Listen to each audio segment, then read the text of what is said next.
Hello everyone, welcome back to my channel remarkable studies. आज की इस वीडियो में हम टॉपिक डिस्कस करेंगे कंसेप्चुअल फ्रेमवर्क। कंसेप्चुअल फ्रेमवर्क का मीनिंग क्या होता है, इसकी नीड क्यों अराइज हुई और हमारे पास कौन से डिफरेंट कंसेप्चुअल फ्रेमवर्क अवेलेबल हैं जिसको अकाउंटिंग सेटर्स हैं जो अकाउंट स्टैंडर्ड सेट करते हैं वो किस तरह से उनको फॉलो करते हैं, किस तरह से इंफॉर्मेशन को इन फ्रेमवर्क में क्लासिफाई करा गया जिससे हम इजीली इनको अंडरस्टैंड कर सकते हैं, उसके बारे में हम आज इस वीडियो में पढ़ेंगे। हम शुरू करते हैं सबसे पहले इसके मीनिंग से कि कंसेप्चुअल फ्रेमवर्क होता क्या है। कंसेप्चुअल फ्रेमवर्क एक पब्लिश्ड क्राइटेरिया होता है जिसमें हमारे डिफरेंट कंसेप्ट्स और फॉर्मेट्स की डीप क्लैरिफिकेशन प्रोवाइड की जाती है कि जो यूज़र्स हैं वो ईज़िली सभी इंफॉर्मेशन को अंडरस्टैंड कर पाएँ कि हमने किस तरह से अपनी इंफॉर्मेशन को, जिस इंफॉर्मेशन को हमने अपने फाइनेंशियल स्टेटमेंट्स में इंक्लूड करना है, हमने किस तरह से उस इंफॉर्मेशन को प्रेजेंट करना है और किस तरह से डिस्क्लोज़ करना है। इसके रिगार्डिंग सभी इन्फॉर्मेशन जो हमें चाहिए वो हमें कंसेप्चुअल फ्रेमवर्क प्रोवाइड करता है। कंसेप्चुअल फ्रेमवर्क हमें series of rules, regulations, guidance और गाइडलाइंस के बारे में इंफॉर्मेशन प्रोवाइड करता है कि किस तरह से एक स्टैंडर्ड डेवलप होगा, कौन से डिफरेंट इश्यूज़ हैं जो एक स्टैंडर्ड के डेवलप होने पर अक्कर हो सकते हैं और उन जो प्रॉब्लम्स हैं उनको किस तरह से हमने सॉल्व करना है।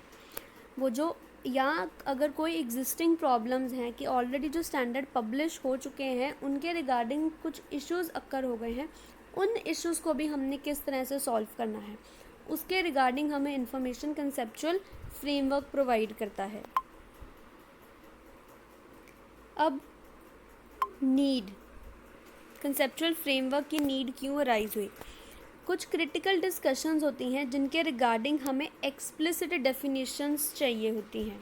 Explicit definitions means clear, complete, जिनके रिगार्डिंग किसी को भी कोई कन्फ्यूजन ना हो। ठीक है, कुछ ऐसी डेफिनेशंस हमें चाहिए जो कंसेप्चुअल फ्रेमवर्क हमें प्रोवाइड करता है। ठीक है, इन डेफिनेशंस को यूज़ करके हम प्रॉब्लम को सॉल्व कर सकते हैं। स्टैंडर्ड सेटर्स हैं जो उन्होंने किस तरह से स्टैंडर्ड सेट करना है, प्रोसेस क्या होना चाहिए, उसके रिगार्डिंग इंफॉर्मेशन हमें कंसेप्चुअल फ्रेमवर्क प्रोवाइड करता है।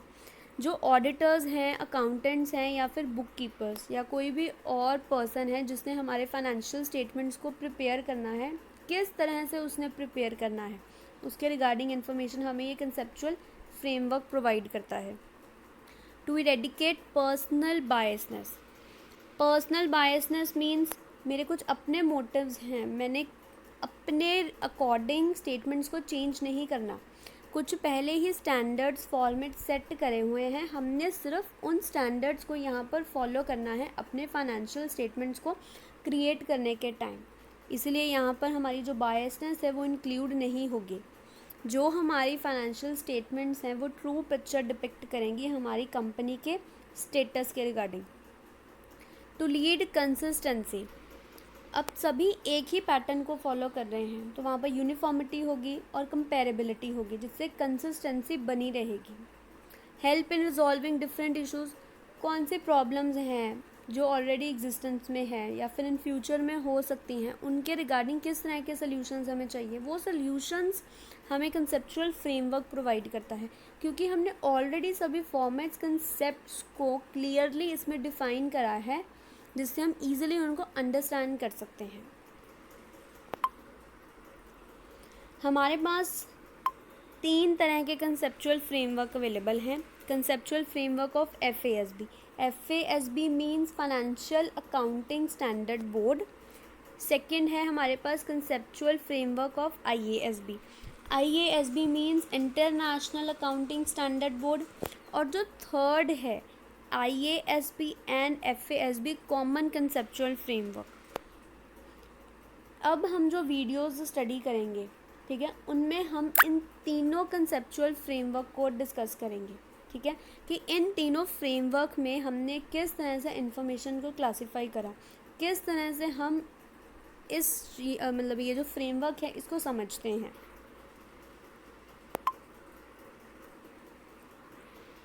सबसे पहले हम स्टार्ट करेंगे कंसेप्चुअल फ्रेमवर्क ऑफ FASB से।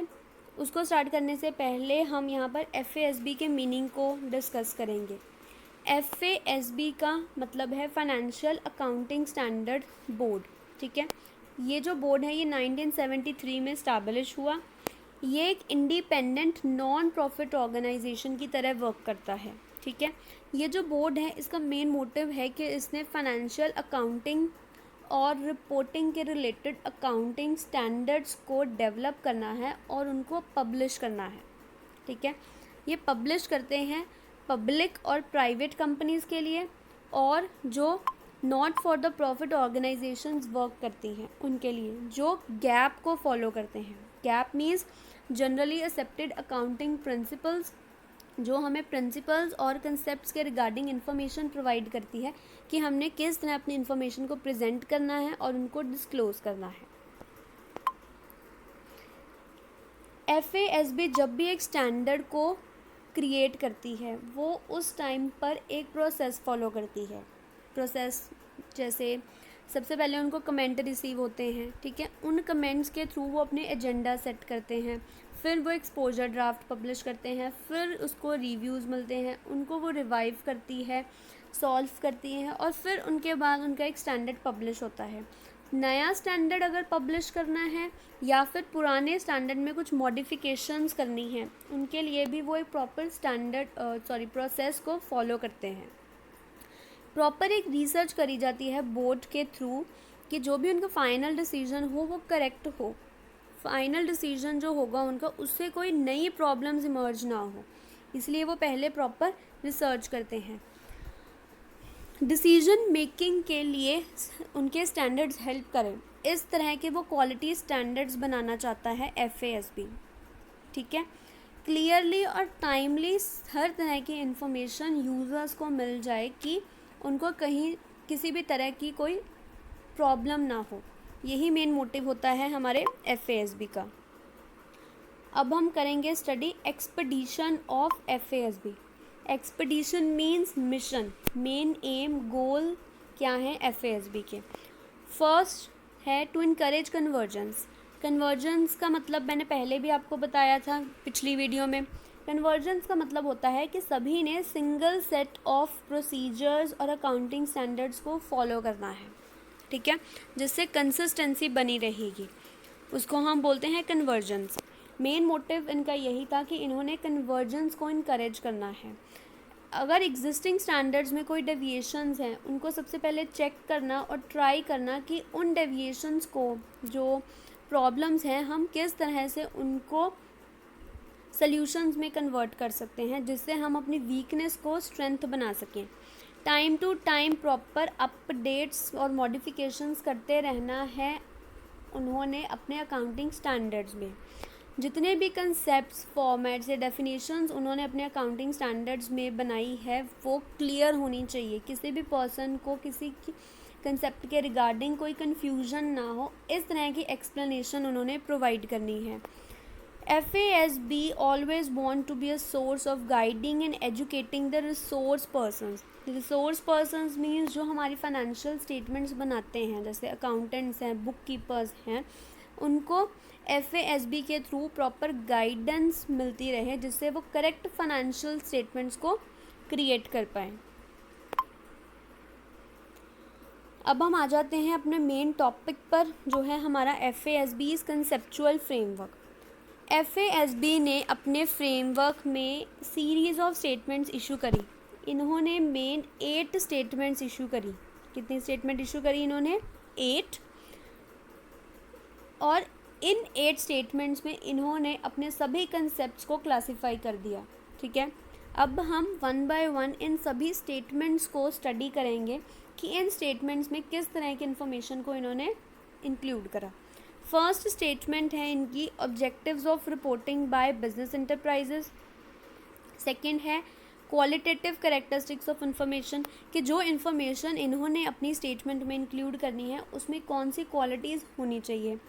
थर्ड में इन्होंने एलिमेंट्स कंसिडर करे फाइनेंशियल स्टेटमेंट्स के, जैसे assets, liabilities, profit loss, income gain, ये जो एलिमेंट्स हैं इन्होंने इसको फाइनेंशियल स्टेटमेंट में इंक्लूड करा। फोर्थ में इन्होंने ऑब्जेक्टिव्स कंसिडर करे हैं नॉन बिजनेस ऑर्गेनाइजेशंस के, नॉन प्रॉफिट बिजनेस ऑर्गेनाइजेशंस के। ध्यान रखना है आपने कि जो फर्स्ट स्टेटमेंट है वो बिजनेस एंटरप्राइज के लिए है और जो फोर्थ स्टेटमेंट है वो नॉन प्रॉफिट बिजनेस ऑर्गेनाइजेशंस के लिए है। फिफ्थ स्टेटमेंट में इन्होंने रिकॉग्निशन और मेजरमेंट के क्राइटेरिया को डिफाइन करा। सिक्स्थ में इन्होंने एलिमेंट्स को कंसिडर करा जो स्टेटमेंट 3 में हमने कंसिडर करे हैं, लेकिन यहाँ पर इन्होंने उसको और ज़्यादा एक्सपैंड करा और एलेबोरेट करा।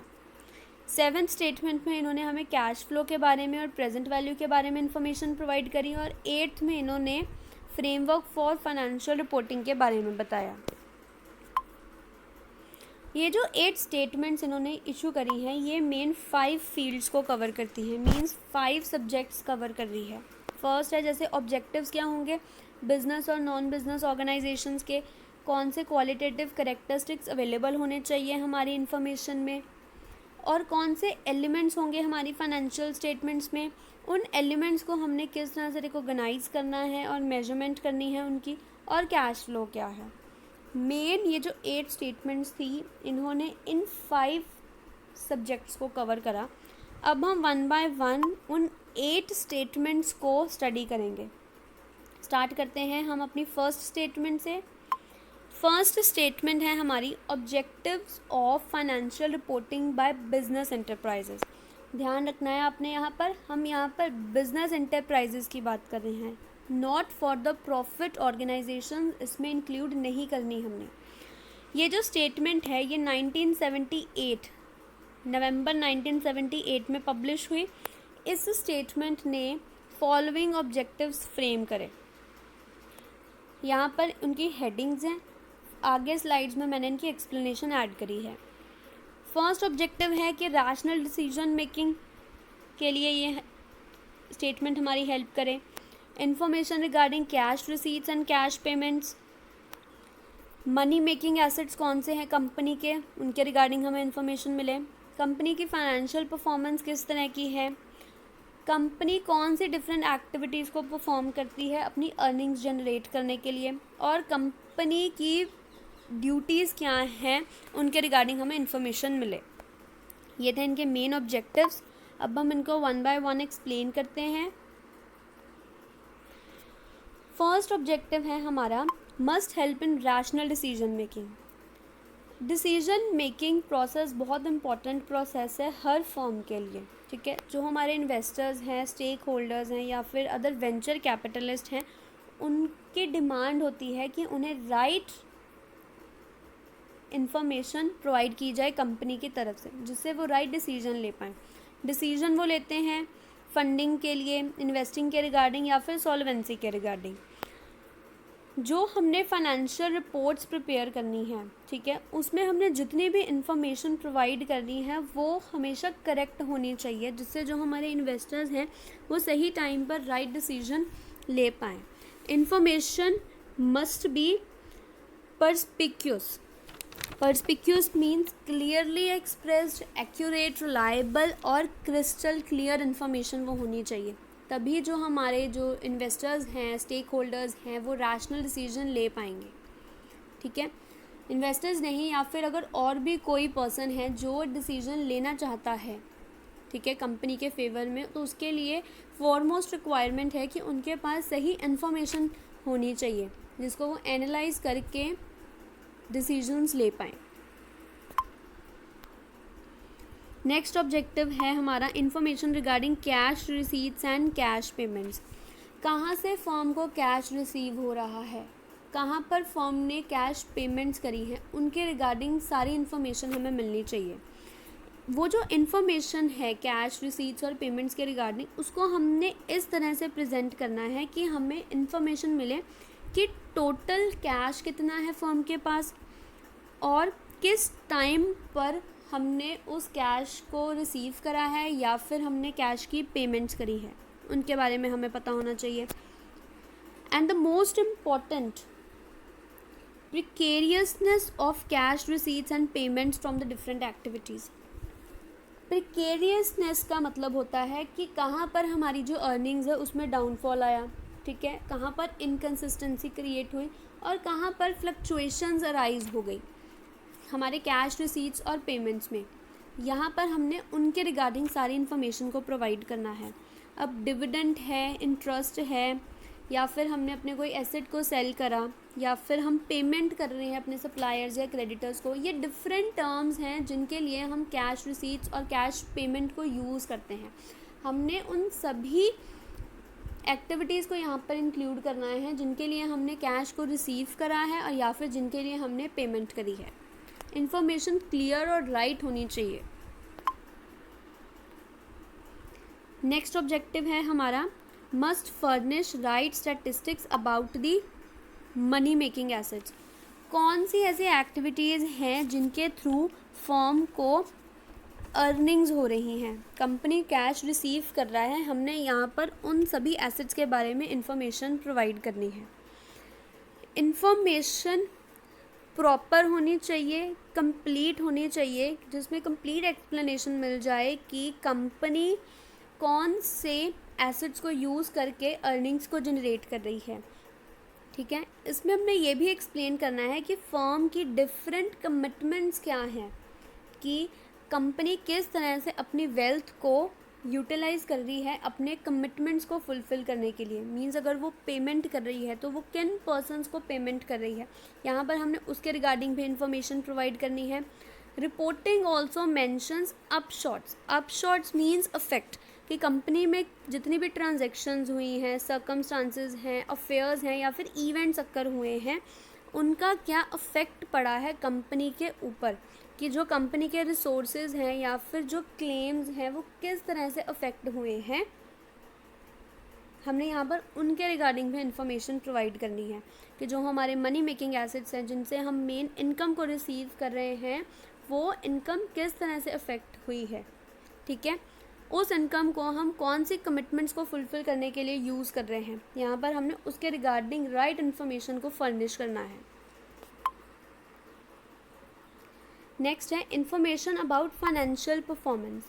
फाइनेंशियल परफॉर्मेंस का मतलब होता है कि कंपनी का लाइफ स्टेटस क्या है, कंपनी की पोजीशन क्या है, कंपनी किस लेवल पर टास्क परफॉर्म कर रही है, यहाँ पर हमने उसके रिगार्डिंग इन्फॉर्मेशन को इंक्लूड करना है।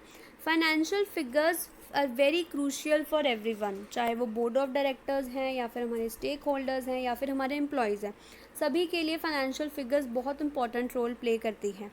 फाइनेंशियल परफॉर्मेंस की जब भी हम बात करते हैं, हम वहाँ पर इंक्लूड करते हैं financial performance during a period, कि एक पीरियड में कंपनी किस तरह से परफॉर्म कर रही है, उसको हम फाइनेंशियल परफॉर्मेंस कंसिडर करते हैं। Reporting must provide information about companies monetary aspects. जो यूज़र्स हैं फाइनेंशियल स्टेटमेंट्स के, वो फाइनेंशियल परफॉर्मेंस के रिगार्डिंग जो हमने इन्फॉर्मेशन प्रोवाइड करती हैं उसको एनालाइज करके जजमेंट ड्रॉ करते हैं कि फर्दर जो फ्यूचर है कंपनी का, कंपनी उसमें किस तरह का एक्सपोजर होगा कंपनी का, यहाँ पर उसके रिगार्डिंग इन्फॉर्मेशन प्रोवाइड करते हैं। जिस तरह की फाइनेंशियल परफॉर्मेंस होती है, वो फाइनेंशियल परफॉर्मेंस है जो वो बहुत इंपॉर्टेंट रोल प्ले करती है कि कंपनी का स्टेटस क्या है, good, bad, in between good and bad, words है, कंपनी इंसॉल्वेंट होने वाली है। फाइनेंशियल परफॉर्मेंस हमें इनके बारे में इंफॉर्मेशन प्रोवाइड करती है। इस इंफॉर्मेशन को यूज़ करके यूज़र्स डिसाइड करते हैं कि वो उस फर्म में फ़र्दर इन्वेस्ट करना चाहते हैं या नहीं। इसलिए ये जो फाइनेंशियल परफॉर्मेंस की जो इंफॉर्मेशन है ये बहुत इंपॉर्टेंट रोल प्ले करती है। नेक्स्ट है information about companies different course of actions. Company के डिफरेंट कोर्सेज क्या हैं, कंपनी कौन सी एक्टिविटीज़ को परफॉर्म कर रही है, यहाँ पर हमने उनके रिगार्डिंग इंफॉर्मेशन प्रोवाइड करनी है कि कंपनी की अर्निंग कैपेसिटीज़ क्या है, ठीक है। कंपनी डेट पेइंग एबिलिटी क्या है, कंपनी के लिक्विडिटी पोजीशन और सॉल्वेंसी के बारे में, कितना फर्म के पास डेट है, वो कितना और रेज़ करेगी, इक्विटी की क्या पोजीशन है, हमने यहाँ पर उनके रिगार्डिंग इन्फॉर्मेशन प्रोवाइड करनी है। फर्म किस तरह से कैश को ऑब्टेन कर रही है और किस तरह से अपनी ड्यूटीज़ को डिस्चार्ज कर रही है बाय यूजिंग कैश। कंपनी की बोरोइंग्स कितनी है, कितनी उसने रीपेमेंट कर दी हुई है, ठीक है। डिविडेंड कंपनी कितना पे कर रही है, कितना इंटरेस्ट है, आउटस्टैंडिंग बैलेंसेस कितने हैं, मेन लाइबिलिटीज़ क्या है, हमने यहाँ पर उनके रिगार्डिंग इन्फॉर्मेशन प्रोवाइड करनी है। लास्ट ऑब्जेक्टिव है इस स्टेटमेंट का इंफॉर्मेशन अबाउट फर्म्स ड्यूटीज़, कि फर्म की ड्यूटीज़ कौन सी हैं, उन ड्यूटीज़ को हमने यहाँ पर इंक्लूड करना है। कंपनी की जो भी ड्यूटीज़ एंड रिस्पॉन्सिबिलिटीज़ हैं हमने यहाँ पर उनको प्रॉपरली मेंशन करना है। जो स्टेक होल्डर्स हैं उनको इन्फॉर्मेशन मिलनी चाहिए कि जो कंपनी है वो किस तरह से उनके रिक्वायरमेंट्स को फुलफ़िल कर रही है, जिनके थ्रू जो स्टेक होल्डर्स हैं वो राइट डिसीजन लेते हैं फ्यूचर के रिगार्डिंग। ठीक है, यहाँ पर फर्म हर तरह की इन्फॉर्मेशन को मेंशन करेगी जो स्टेक होल्डर्स के लिए इम्पॉर्टेंट है। फर्म्स की जितनी भी ड्यूटीज़ एंड रिस्पॉन्सिबिलिटीज़ हैं यहाँ पर सबके रिगार्डिंग मेंशन करना है कि अगर जो क्रेडिटर्स हैं कंपनी ने उनको पेमेंट करनी है तो कंपनी किस तरह से उनको पेमेंट कर रही है, आउटस्टैंडिंग बैलेंसेस कंपनी किस तरह से क्लियर कर रही है, हमने यहाँ पर उनके रिगार्डिंग इन्फॉर्मेशन प्रोवाइड करनी है। ईजी स्टेप्स हैं ये, ईजी ऑब्जेक्टिव्स, ईजी एक्सप्लेनेशन है, ज़्यादा डिफ़िकल्ट नहीं है। आई होप आपको कंसेप्चुअल फ्रेमवर्क का मीनिंग और इसका जो फर्स्ट स्टेटमेंट है वो समझ आ गई होगी, क्लियर हो गया होगा ये कंसेप्ट आपको। बाकी के इसके जितने भी स्टेटमेंट्स हैं या फिर डिफरेंट और कंसेप्चुअल फ्रेमवर्क हैं हम उनको अपनी नेक्स्ट वीडियोस में स्टडी करेंगे। So stay tune. अगर आपने अभी तक मेरे चैनल को सब्सक्राइब नहीं करा है तो प्लीज़ इसको सब्सक्राइब करें, जिससे मेरी हर लेटेस्ट वीडियो की नोटिफिकेशन आपको मिल जाए। Thank you.